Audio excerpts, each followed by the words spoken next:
సత్య గారు ఒక ఇష్యూ ఇప్పుడు మొత్తం కూడా దేశవ్యాప్తంగా చర్చనీయాంశంగా మారిపోయింది. అది విజయ్ దళపతి గారిని వాళ్ళ వైఫ్ విడాకులు అడగడం, ఆయన సినీ నటితో ఎఫ్ఐఆర్ ఉందని చెప్పేసి ఆమె చెప్పడం.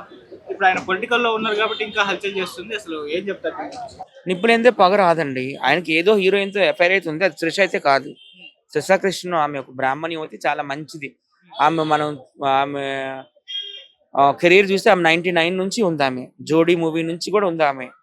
అప్పుడు సిమ్రాన్ ఫ్రెండ్‌గా అందులో చేసింది. సో ఆమె మీద ఎప్పుడు కూడా బ్యాడ్‌గా ఎప్పుడు కూడా రాలేదు పాపం. గతంలో కూడా ఆమెని ఏంటో మరి ఎవరో కక్ష కట్టి వీడియోలు తీయడం జరిగాయి. నువ్వు వస్తానంటే నేను వద్దంట టైంలో ఆమె అయితే అట్లాంటి వ్యక్తి కాదు. ఆమె మీద ఎటువంటి రూమర్స్ కూడా లేవు. ఆమె తెలుగు సినిమాలు కూడా చాలా చేసింది. సో ఆమె పేరు తీయడం చాలా దురదృష్టకరం. ఎవరో హీరోయిన్‌తో లింక్ ఉంటే ఉండొచ్చు. ఇంకో విషయం ఏంటంటే ఇప్పుడు తమిళనాడు ఎన్నికలు కూడా ఒక సంవత్సరంలో ఉన్నాయి. MLA elections, CM elections. So ఈయన గట్టి దెబ్బ అని అనుకోవచ్చు. వీళ్ళు ఎప్పుడో 2 సంవత్సరాల క్రితమే విడిపోయారట, సంగీత ఈ విజయ్. కారణం ఏంటంటే ఆయన ఎవరో హీరోయిన్‌తో ఎఫ్ఐఆర్ పెట్టుకున్నాడు. భార్యని పట్టించుకోవడం లేదు. భార్యకి ఫైనాన్షియల్ గా చాలా ప్రాబ్లం గా ఉన్నాడు. డబ్బులు ఇవ్వడం లేదు. అని ఆమె కంప్లైంట్ ఇచ్చింది. అంటే ఆయన టీవీకే పార్టీ పెట్టి 1 ఇయర్ అవుతుంది కదా. పార్టీ పెట్టక ముందు నుంచే వాళ్ళు విడిపోయి ఉన్నారు. ఈ గొడవలు నడుస్తూ ఉన్నాయి. సో వేరే పార్టీ వాళ్ళు చేసిన పాలిటిక్స్ అని అయితే నేను అనుకోవడం లేదు. సో ఇప్పుడు భార్యకి నువ్వు అన్యాయం చేసిన వ్యక్తి ప్రజలకి ఇంకేం న్యాయం చేస్తాడు అనే ఒక మాట అయితే వచ్చింది ఇప్పుడు తమిళనాడులో. సో ఖచ్చితంగా ఇది విజయ్కి అయితే గట్టి దెబ్బ అని నేను అనుకుంటున్నాను. ఆ సంగీత అనే వ్యక్తి శ్రీలంకను. ఆమె అప్పట్లో 99లో ఇద్దరికి పెళ్ళైంది. 2 పిల్లలు కూడా ఉన్నారు. ఆమె విజయ్కి ఫ్యాన్ అనమాట. విజయ్ డాన్సులకి ఫ్యాన్ గా పరిచయం అయ్యి సెల్ఫీ కోసం వచ్చి అలా పరిచయం పెరిగి పెళ్లి వరకు వెళ్ళింది. సో విజయ్కి అయితే ఇది గట్టి దెబ్బ నేను అనుకుంటాను, విజయ్ దళపతికి. ఎందుకంటే నువ్వు భార్యనే ఇంత హింసించావు, ఇంకా నువ్వు ప్రజల్ని ఏమి బాగు చేస్తావు, ప్రజల్ని ఏమి సుఖపెడతావు అనే రకంగా అయితే టాక్ అయితే వచ్చింది. అందరూ సీఎంలు అయిపోలేరు కదండి.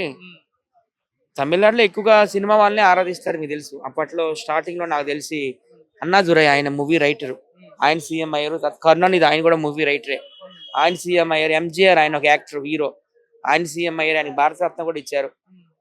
జానకి రామచంద్రన్ ఆమె కూడా హీరోయిన్, ఆమె సీఎం అయింది.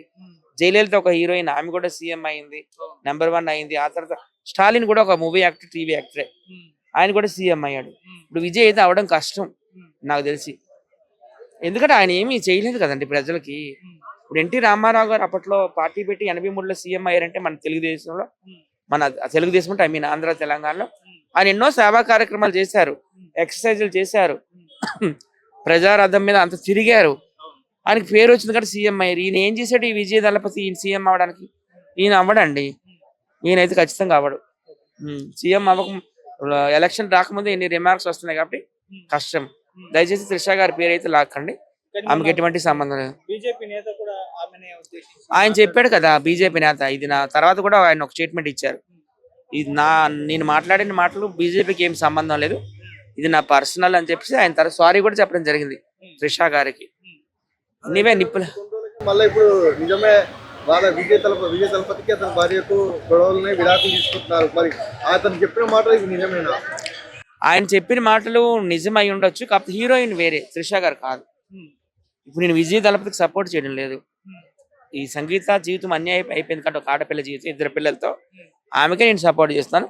ఎఫ్ఐఆర్ ఉన్నమాట వాస్తవం, కానీ అది త్రిష అయితే మాత్రం కాదు. త్రిషను ఓన్లీ బ్యాడ్ చేయడానికని ఆమెను బయటకు లాగుతున్నారు, కానీ ఖచ్చితంగా దీనికోసం ఇన్వెస్టిగేషన్ జరుగుతుంది. విజయ్కి అయితే ఇది గట్టి దెబ్బ అని నేను అనుకుంటున్నాను. విజయ్ గారు కావచ్చు, త్రిష గారు కావచ్చు, ఏమైనా స్పందించే అవకాశం ఉందా? విజయ్ స్పందించాలి. మరి ఆడపిల్లలు ఆయనే స్పందించాలి. ఆయన ఎందుకంటే సైలెంట్ గా ఉన్నాడు. ఆమె అయితే స్ట్రాంగ్ గా అయితే మాత్రం కంప్లైంట్ ఇచ్చింది. ఆయనకి ఒక హీరోయిన్ తో ఎఫ్ఐఆర్ ఉంది, నన్ను పట్టించుకోవడం లేదు, ఫైనాన్షియల్ గా చాలా నన్ను ఇబ్బంది పెడుతున్నాడు, 2 సంవత్సరాలుగా మేము వేరు వేరు ఇళ్లలో ఉంటున్నామని ఆమె గట్టిగానే కంప్లైంట్ ఇచ్చింది. ఖచ్చితంగా యాక్షన్ తీసుకుంటారు. ఖచ్చితంగా ఆయన రియాక్ట్ అవ్వాలి. ఎందుకు రియాక్ట్ అవ్వడం లేదు? తప్పు ఉంది కాబట్టి రియాక్ట్ అవ్వడం లేదని నేనైతే అనుకుంటున్నాను.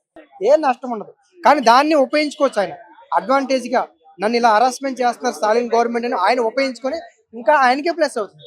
సో ఈ సినిమా రిలీజ్ చేస్తే 30 కోట్లు, 40 కోట్లు, 50 కోట్లు మించి రాదు. సో ఆయనకి ఇంకా ప్లస్ అవుతుంది. ఇది సాధారణంగా జరిగే ప్రక్రియ, పెద్ద విషయం ఏం కాదు. సినిమాలో తన స్టార్ హీరోగా ఉండడం ఓకే, మా సినిమా రాజకీయాల్లో రాణిస్తున్నట్టవా? ఈ రాజకీయ తక్కువ ఇప్పుడు ఏంటంటే సినిమా హీరోలు రాజకీయాల్లోకి వచ్చారు, అది తమిళనాడు. సో తమిళనాడు కావచ్చు, ఇలా ఒరిస్సా కావచ్చు, కొన్ని రాష్ట్రాల్లో సినిమా వాళ్ళకి ఎక్కువ నమ్మకాలు ఉంటాయి. అంటే ఫ్యాన్స్ ఎక్కువగా రాజకీయాల్లో కూడా వాళ్ళకి ఓట్లు వేస్తారు. సో మన తెలుగు రాష్ట్రాల్లో తక్కువ, కానీ అక్కడ ఎక్కువ వేస్తారు, ఎక్కువగా నమ్ముతారు కూడా. సో కొంత ప్రభావితం చూపిస్తారు కానీ పూర్తిగా చూపించడానికి అవసరం, ఎందుకంటే టైమ్ ఆఫ్ పీరియడ్ చాలా తక్కువ టైంలో పబ్లిక్లోకి పొలిటికల్గా వెళ్ళడం అంటే అంత చిన్న విషయం కాదు. ఆయనకి సింబల్ కూడా వచ్చి మొన్నే సింబల్ వచ్చింది, సింబల్ వచ్చి కూడా తక్కువ టైం. సో ఇంత తక్కువ టైంలో ఆయన స్టాలిన్ గారిని బీట్ చేసే స్థాయి వస్తుందంటే, స్టాలిన్ గారు ఎప్పటి నుంచి 30 సంవత్సరాలు ప్రతిపక్షంలో కూర్చొని ఆయన అధికారంలోకి వచ్చింది. స్టాలిన్ గారు 30 సంవత్సరాలు ప్రతిపక్షంలో కూర్చొని ఈరోజు అధికారంలోకి వచ్చారు. ఈయన 2 సంవత్సరాల్లోనే వెళ్ళి ఆయన కూల్చేయాలంటే రాజకీయాల్లో అంత చిన్న విషయం కాదు. బీజేపీ కూడా నాకు ఎప్పుడు అవకాశం దొరుకుతుందని బీజేపీ ట్రై చేస్తుంది.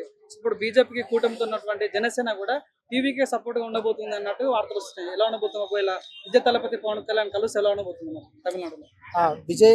విజయ్ పవన్ కళ్యాణ్ అదే బీజేపీ 3 కలిస్తే మాత్రం ఖచ్చితంగా కొంత టఫ్ వాతావరణం ఉండే అవకాశం ఉంది. అంటే ఎక్కువ మెజార్టీ స్టాలిన్ గారికి వచ్చే అవకాశం ఉండకపోవచ్చు, కానీ 3 ఓట్లు కనుక కలిస్తే 3 పార్టీలు ఏకమయ్యి స్టాలిన్ గారిని హింసిస్తున్నారు అన్న వాదన కనుక అక్కడ సెంటిమెంట్ ఆయన తీసుకొస్తే అది మళ్ళీ ఆయనకి ప్రెస్ అయ్యే అవకాశం ఉంది. 3 పార్టీలు పోటీ చేసి ఓడిపోయిన యూనియన్ లో, ట్రేడ్ యూనియన్ లో కూడా 3 పార్టీలు కలిసినప్పుడు ఒక యూనియన్ గెలుస్తుంది. అదే 3 ఒకటి అయిపోయి అన్న సిద్ధాంతం. ఇప్పుడు స్టాలిన్ గారు కూడా అలాంటి వాతావరణం, కేంద్ర ప్రభుత్వం మీద బీజేపీ పార్టీ మీద బలంగా ఇప్పుడు మన డీలిమిటేషన్ అంశం మీద బలంగా ఫైట్ చేస్తున్నారు అన్న అంశం అక్కడ గవర్నర్ గారికి స్టాలిన్ గారికి పడట్లేదు.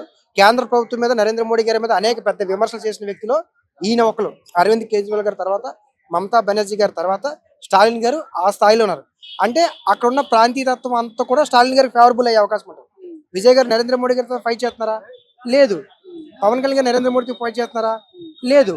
కాబట్టి అక్కడ ప్రాంతీయతత్వం అంతా కూడా ఇప్పుడు కేసీఆర్ గారికి ఎలా ఫేవరబుల్ అవుతుందో అలా స్టాలిన్ గారికి కూడా ఆ రాష్ట్ర ప్రయోజనాల కోసం పనిచేస్తున్నారు అన్నది మూడ్ ఆఫ్ సిచ్యువేషన్ అక్కడ ఉంది. కాబట్టి ప్రాంతీయతత్వం అంతా కూడా స్టాలిన్ గారికి ఫేవరబుల్ అయ్యే అవకాశం ఉంది. ఇక్కడ విజయ్ గారికి ఒక బ్యాడ్ ఫేస్ చేస్తున్నారు. ఒకటి కరూర్ ఇన్సిడెంట్ కావచ్చు, లేకుంటే తర్వాత జననాయకన్ ఇన్సిడెంట్ కావచ్చు, తర్వాత ఇప్పుడు వైఫ్ గురించి విడాకులు కావచ్చు, వీటన్నిటిని ఎలా ఫేస్ చేసి ముందు వెళ్తారు? అన్ని ఫేస్ చేస్తారు, అన్ని ఫేస్ చేయడానికి సిద్ధంగా ఉండి రాజకీయాల్లోకి వస్తారు.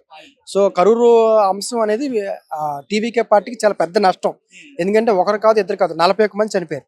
సో ఈ యొక్క అంశం మీద కూడా పార్లమెంట్ లో ఈ యొక్క క్రౌడ్ మేనేజ్మెంట్ కోసం ఒక చట్టం తీసుకొస్తున్నారు. ఇంకా అది ప్రొసీడింగ్ లో ఉంది. మొన్న పార్లమెంట్ లో పెట్టలేదు. ఎందుకంటే టెంపుల్లో చనిపోతున్నారు, పొలిటికల్ మీటింగ్ లో చనిపోతున్నారు. ఇలాగా పబ్లిక్ అంటే ఆ చనిపోయిన వ్యక్తి రేపు ముఖ్యమంత్రి కావచ్చు, ఆ చనిపోయిన వ్యక్తి రేపు ప్రధానమంత్రి అవ్వచ్చు, కలెక్టర్ అవ్వచ్చు. సో విలువైన ప్రాణం కోల్పోతుంది. కాబట్టి క్రౌడ్ మేనేజ్మెంట్ మీద బలంగా ప్రయత్నాలు చేస్తారు. కరూరు ఘటన మాత్రం ఖచ్చితంగా ఆయనకి బాగా ఎఫెక్ట్ చూపిస్తుంది. మీరు చెప్తున్న ఈ డివోర్స్ కేసు కానీ లేకపోతే ఇంకా ఏవి కూడా ప్రభావం చూపించు, కానీ కరూరు కేసు చాలా ఎమోషనల్ కూడిన అంశం. అంటే ఒక ఆయన రాజకీయ పార్టీనే రద్దు చేయాలని చెప్పి సుప్రీంకోర్టులో కేసేసారు టీవీకే పార్టీనే. ఎందుకంటే ఆయనకి పార్టీ సరిగ్గా నడిపించడం రాదు అన్న ఉద్దేశం తీసుకొచ్చి ఆయన సింబల్ మొత్తం కూడా క్యాన్సిల్ చేయాలని చెప్పి తీసుకొచ్చారు. సో కాబట్టి అది ఎక్కువ ప్రభావం చూపిస్తుంది. చూడండి, ఆయన ఎంత మంచి హీరో. వరదలు వచ్చినప్పుడు కోట్లు ఇచ్చారు. లాక్డౌన్లో ఎన్ని కోట్లు ఇచ్చారు, అది నీకు తెలీదు, మీకు తెలీదు. కానీ విజయ్ గురించి నాకు తెలుసు, విజయ్ గారి గురించి నాకు తెలుసు. ఎందుకంటే నేను చెన్నైలో ఒకసారి కలిశాను, ఒక తమిళ్ షూటింగ్ లో కలిశాను నేను అతన్ని. ఎంత మంచి మనిషి అంటే ఇప్పుడు కూడా ఆయన మనసు వెన్న బంగారం. 100% రాసిస్తా. వైట్ పేపర్, ఒక పెన్ను ఉంది, వైట్ పేపర్ తీసుకొని రండి, నేను రాసిస్తా. కుట్ర కాదు, మంచి వాళ్ళ మీద కుట్రలు ఎన్నో జరుగుతున్నాయి అయ్యా. చెడ్డ వాళ్ళ మీద కుట్రలు చేయట్లేదు.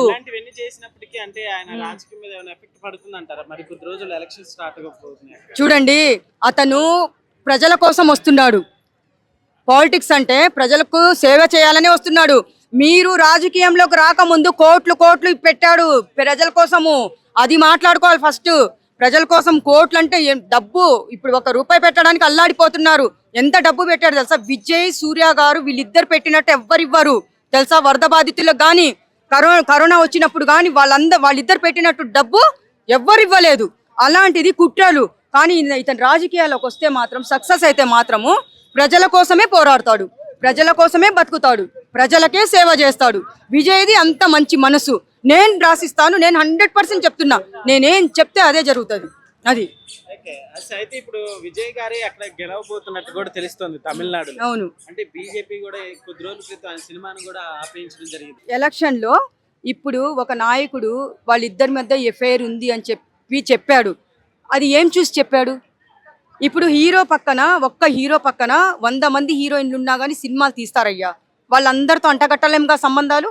అలా చెప్పుకుంటూ అలా చేసుకుంటూ పోతే అందరూ డైవర్స్ ఇచ్చేయాలి. ఇప్పుడు మన చిరంజీవి గారు ఉన్నారు, మహేష్ బాబు గారు ఉన్నారు, ఎవరైతే పెళ్లిళ్ళు చేసుకున్నారో అందరు హీరోయిన్లతో తీస్తారు హీరోయిన్ అన్న తర్వాత. ఇప్పుడు రష్మిక మండన ఉంది, ఇప్పుడు విజయ్ దేవరకొండ ఉన్నాడు, వేరే హీరోయిన్ పెట్టి సినిమా తీస్తే ఇప్పుడు వాళ్ళని అంటగడితే ఇప్పుడు రష్మిక ఇచ్చేస్తుందా? కాదు. ఎందుకంటే ఆమె బంగారం కాబట్టి, ఆయన గురించి తెలుసు కాబట్టి ఆమె ఏది చేయదు. ఒక్క చిన్న విషయానికి డైవర్స్ వరకు పోవద్దండి. ఎందుకంటే ఇది పెద్ద కుట్ర, చిన్న కుట్ర కాదు, ఇంత పెద్ద కుట్ర అది. ఆ కుట్ర వెనకాల చాలా మంది ఉన్నారు. విజయ్ గారిని రాజకీయంలోకి రాకుండా ఆపాలని చాలా చాలా కుట్రలు. ఆయన రాజకీయంలోకి వచ్చినప్పటి నుంచి కుట్రలు జరుగుతున్నాయి. చాలా, ఒకటి కాదు రెండు కాదు. ఆయన ఎట్లా దూషించాలి, ఎట్లా ఇతన్ని పక్క పంపించాలని చూస్తున్నారు. కానీ 100% కుట్ర. కానీ పాపము ఇన్ని రోజులు రాకుండా ఆమె సోషల్ మీడియా ముందుకు విజయ్ గారి భార్య రాదు, ఎప్పుడు రాలేదు, రాదు కూడా. ఏదైనా సరే ఆయన వరద బాధితులకు సహాయం చేయడం కానీ ఆయన హస్తమే ఉంటుంది. అలాంటిది ఈ రోజు వచ్చిందంటే ఆయన చెప్పడం వల్లనే. సాయంత్రం వరకు ఏమన్నాడు నాకు తెలియదు, నేను ఏదో నోరు జారి చెప్పేశానన్నాడు. నోరు జారి చెప్పేసిన తర్వాత నోరు అదుపులో పెట్టుకొని మాట్లాడలా. నువ్వు నోరు జారి చెప్పేశావు. మూడోది పాయింట్ ఎక్కడికి పోయింది? అది వాళ్ళ భార్య నిజమే ఉందని, సంబంధం ఉందని చెప్పేసి డైవర్స్ వరకు తీసుకొని వచ్చింది. అది ఎంత తప్పు? ఒక భార్య భర్తల్ని విడగొడితే పురుగులు పడిసేస్తారు, పాపం తగులుతుంది. ఆయనకు పిల్లలు ఉన్నట్టున్నారు, ఆ పిల్లల్ని విడగొట్టారంటే అది లేనిపోని పాపం. నేను చెప్తున్నా, వీళ్ళు ఎవరైతే కుట్రలు చేసి పాపాలకి దగ్గర ఉంటారో కర్మ అనేది ఒకటి ఏడ్చుంటది కదా. మొన్న పాపం 5 సంవత్సరాల పిల్లకి వాడు చేసిన పనికి చూసే ఉన్నారు మీరు. కర్మ అనేది ఒకటి ఏడ్చింది. ఆ పిల్లని అంత చంపేశాడు, కానీ సాయంత్రం వరకు చనిపోయాడు.